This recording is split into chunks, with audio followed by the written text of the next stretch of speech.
গরুর মাংসের বট ভুনা রেসিপি খুব সহজে করে নিতে পারবেন এটি। উপকরণগুলো তো দেখিয়ে নিলেন। প্রথমে কড়াইতে আধা কাপের মতো তেল দিতে হবে। তেলটা ভালো মতো গরম হয়ে আসার পর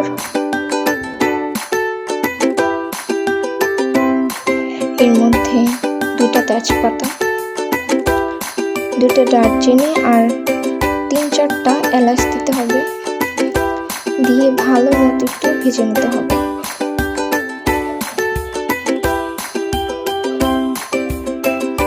ভেজে নেওয়ার পর এর মধ্যে আধা কাপ পেঁয়াজ কুচি দিয়ে ভালো মতো পেঁয়াজটাকে লাল লাল হয়ে আসা পর্যন্ত ভাজতে হবে।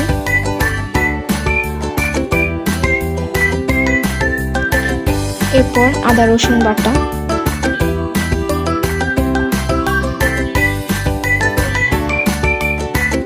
দিয়ে আরেকটু ভেজে নিতে হবে যাতে আদা রসুনের কাঁচা গন্ধটা চলে যায়।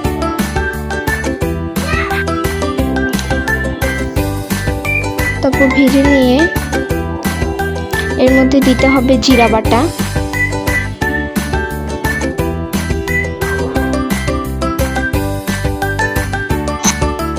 এক চামচ হলুদের গুঁড়া, 1 চামচ মরিচের গুঁড়া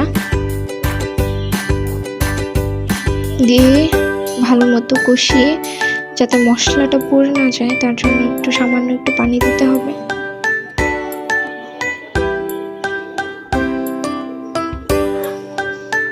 তারপর ভালো মতো পানি দিয়ে নাড়াচাড়া করে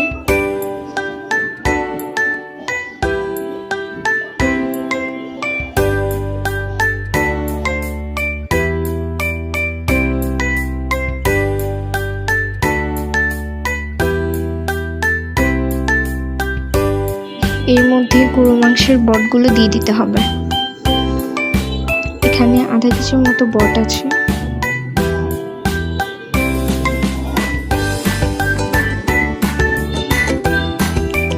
দিয়ে মশলার সাথে ভালো মতো মেখে নিতে হবে।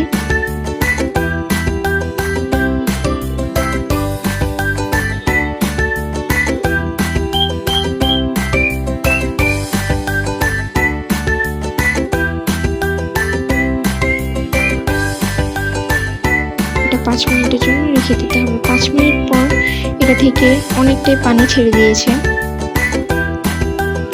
মাঝখানে একটু নেড়েচেড়ে দেব কারণ নিচে পুড়ে লেগে না যায়। এরপর এটা একটু ভালো মতো নাড়াচাড়া করে আবারও 10 মিনিটের জন্য রেখে দিতে হবে দমে।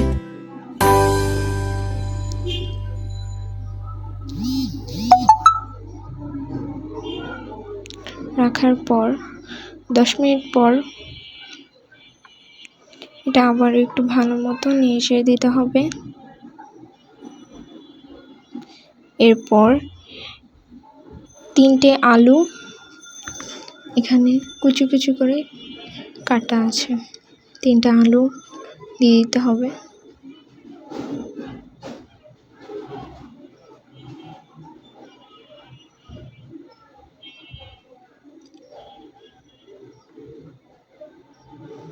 দিয়ে আলুর সাথে মশলা এবং গরুর বটগুলো ভালো মতো মেখে নিয়ে 5 মিনিট পর আবার আসবো।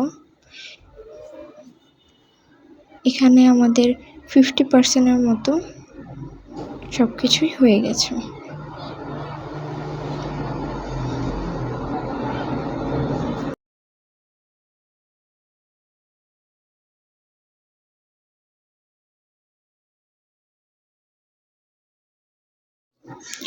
ঝোলের জন্য এখানে আধা কাপের মতো পানি ব্যবহার করব।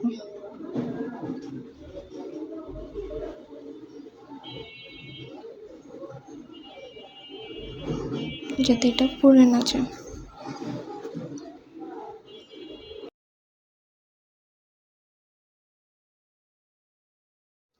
পানি দিয়ে এটা একটু নাড়াচাড়া করে এর মধ্যে 3-4টা কাঁচামরিচ মাঝখান থেকে ভেঙে দিতে হবে।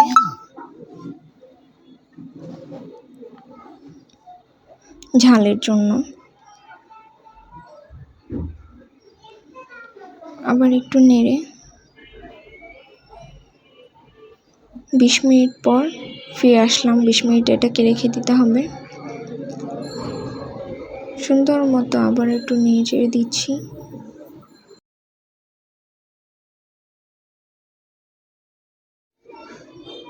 ভালো মতো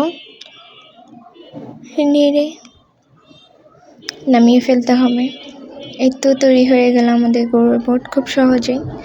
ভিডিওটি ভালো লাগলে অবশ্যই লাইক, কমেন্ট অ্যান্ড সাবস্ক্রাইব।